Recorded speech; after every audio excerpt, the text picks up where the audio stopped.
Hey everyone, Wang here, and I'm back at it again with another one! So in the first part of my video, I explained how Genji is able to use his mobility and accessibility to attack from different angles and areas on the map. Because of this, Genji is able to choose which characters to engage, but Genji is not as battle adept as his defense character counterparts. Meaning he has to choose his battles wisely, but to know which battles to choose, we first have to identify Genji's weaknesses. Genji's first weakness is that he lacks raw damage output.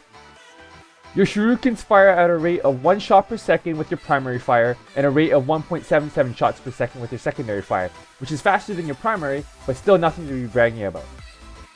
Each shuriken only deals 28 damage, so unless you can land all 3 shurikens all the time, which isn't really realistic, you don't deal that much damage either. You generally will want to avoid tanks, because Genji is not efficient at dealing with them. The only way Genji can pull out really heavy damage is through his ultimate. Genji also lacks a range specialization, and does not excel at any area of range. At close range, even if you're able to land all 3 shurikens, you will lose out in terms of damage to Reaper and McCree span the hammer. At mid-range, it becomes significantly harder to land all 3 shurikens. The travel time of your shurikens are much slower than most other projectiles, making it harder to land on moving targets. And at long range, you won't be able to be very effective at all, unless it's against still targets like Bastion and Torbjorn's turret. While Genji excels at surviving, his survivability is reliant on his abilities and good positioning. Deflection is a key ability to Genji's survival, but it doesn't block everything.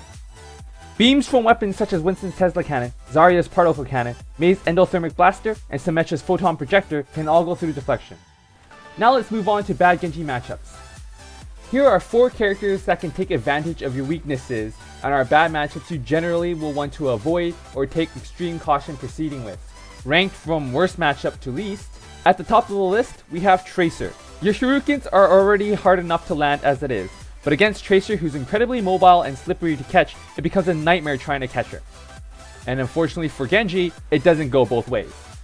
Tracer's projectiles aren't slow, she won't have a problem landing her shots on you, and because neither characters have any bursts besides from ultimates, fights will draw out, and Tracer's recall ability is essentially a free heal. One-on-one, you won't stand much of a chance against an equally skilled Tracer. If you have a Junkrat on your team, however, you can try to lure Tracers onto a steel trap. Next on the list, we have Torbjorn. While the engineer himself isn't particularly threatening, good turret placement can cut off certain areas, making it hard to move around and hard to ignore. Because you don't have a strong health pool or deal strong damage, you don't trade efficiently with the turret. And Torbjorn can easily repair the damage dealt on a turret by a solo Genji. Third on the list is Winston. His tanky nature already makes it hard for you to kill him, but on top of that, your deflection is useless against his Tesla Cannon. And unlike most tanks, he has leap for mobility, making it harder to kite and juke him. And finally, we have Mei. You never want to be in close range of Mei unless you're absolutely sure you can kill her, or if you have allies in the vicinity to help you out. Because if you get frozen, it is most likely the end for you. At mid-range, your shurikens are about even with Mei's icicles, with maybe a small advantage towards Mei. But at long range, her icicles will definitely beat out your shurikens, so you never really have a range advantage against her. If there happens to be a Mei on the other team, you will want to try to keep Swift Strike available in order to escape if she happens to close the distance on you. Honorable mentions include Pharah. She becomes incredibly hard to hit while she's flying in the air. And Zarya. Her particle beam can go through your deflection and she's incredibly hard to kill, but she only made honorable mention because she's not that mobile and easy to kite. Now that we've identified our weaknesses, let's go over how to overcome them. So you don't deal that much damage, and you lack a range specialization. Even though you don't excel at any range, you have a balance of expertise in all ranges. You are better at close range combat than snipers such as Widowmaker and Hanzo. You can kite characters like Reinhardt and Winston at mid-range. And you have better range than Bastion and Torbjorn's turret. And because you have strong mobility and accessibility, Genji can use his strengths to overcome his weaknesses. You don't have to take the first fight that becomes available. Instead, assess your options and choose conditions that favor yourself, such as targeting low health enemies, participating in fights where you outnumber your opponent, and taking favorable combat scenarios such as a close range fight against Widowmaker or a long range battle against Reaper. Sometimes, however, no matter what combinations you try, things don't work out. For whatever reason, maybe a turret is preventing you from harassing the back line. Maybe your enemies are counterpicking you, or you might just be having a bad Genji game. It happens to the best of us. Part of the game is having to adapt to situations, meaning the best scenario sometimes is just to switch off Genji entirely. He may not be what your team needs at the moment, and you might be much more effective on another character. Overwatch is a team game, and you aren't expected to deal with everything on your own. Let your teammates handle the threats you aren't equipped to deal with, but remember to take this with a grain of salt also. If you see your teammate getting destroyed by a tracer, that doesn't mean you should turn a blind eye just because it's a bad matchup for you also. You still have an obligation to the team to do everything in your power for the win. So as I mentioned in part 1 of this video, we'll dive into the second round on LiJiang Tower and see what happens when things go downhill for my team, and what I do to try to bring us back. In this round, I decide to take the default route, which isn't something I normally do, but I tend to switch things up from time to time. From the start, you can already see I'm not of much use because of Reinhardt, and in hindsight, I shouldn't have been bothering with Reinhardt at all here. One redeeming quality is I'm able to get a pick-off on an overextended Pharah who probably didn't expect me to still be here with my team. Now that we have a man advantage, I begin to assault the point, but it's crowded with enemies, so I have to proceed with caution.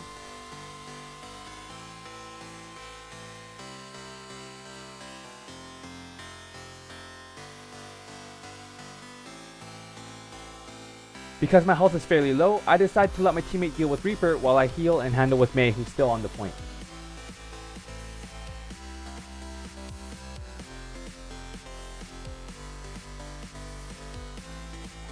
As Reinhardt makes his way through the side entrance, I deal a bit of damage to his shield because there are no other targets.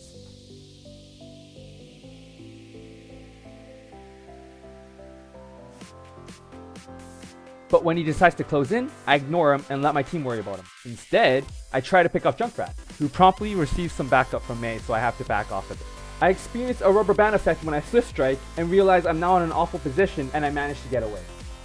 I see my enemies clumped up on point and I use my ultimate to try and salvage the situation, but they still had a number of defensive cooldowns still available, and ultimately we lose the point.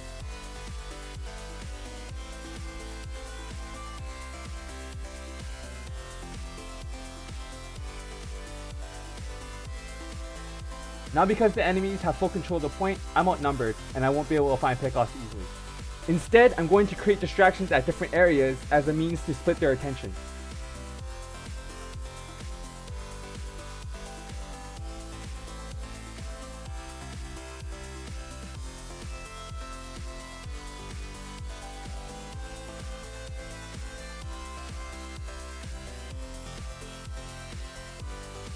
Because my opponents are now committing players in the back trying to hunt me down, they have less people guarding the front and side entrances, making it easier for my team to break through.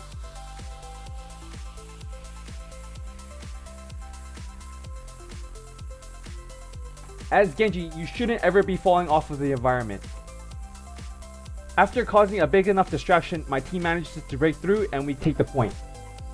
Even though I had not gotten any eliminations, I played a key role in taking the objective, showing that you don't always have to get kills to be effective with Genji.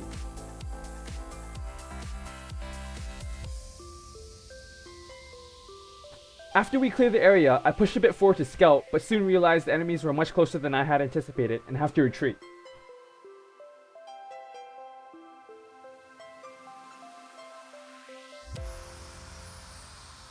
I let myself get too distracted with Reinhardt, and Mei manages to close the distance on me from the main entrance, so I have to back off.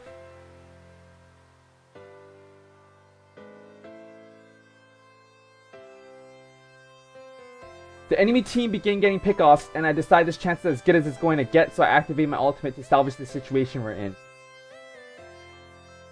But I get caught in a Junkrat trap and die, and we lose control of the point.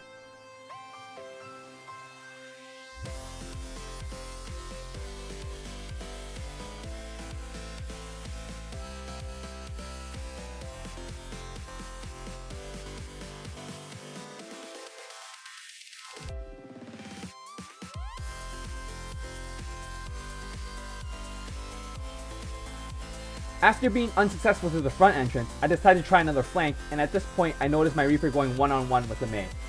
I give him a helping hand and we manage to take her out. My opponents do successfully manage to trade Reaper in the process, however. I spot an enemy Reaper as I'm waiting for the health pack to come back, and I thought I would be able to get the health pack before he kills me, but that does not happen.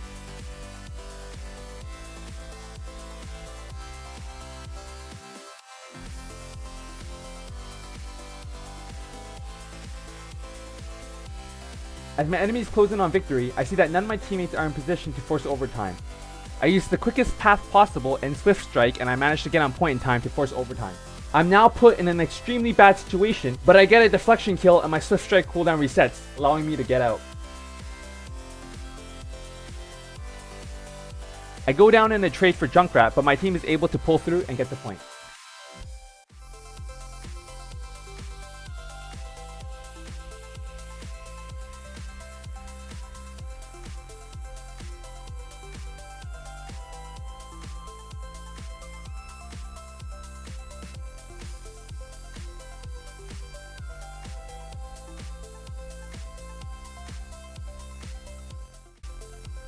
Even though I had lacked the damage output to break through with brute force, and range to get key pickoffs, I was able to create diversions by attacking from several different angles, scattering my opponents and allowing my team to break through at key times. Genji is also one of the better characters to be forcing overtime with, as his abilities allow him to get on point and stall while teammate help arrives. And if the option is available, you should always force overtime. It's never over till it's over, and even though we had lost, we gave our opponents a hell of a fight that second round. After reviewing this round, one thing I could have done differently was to wait for my teammates to revive for a 6-on-6 attempt before using my ultimate, as opposed to using it to try and salvage the situation when things started to go downhill. For those of you who are interested in seeing the third and final round of this match, stick around. I won't be commentating on it, however.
And as we come to a close of yet another video, I just want to remind everyone, as always, to stay frosty.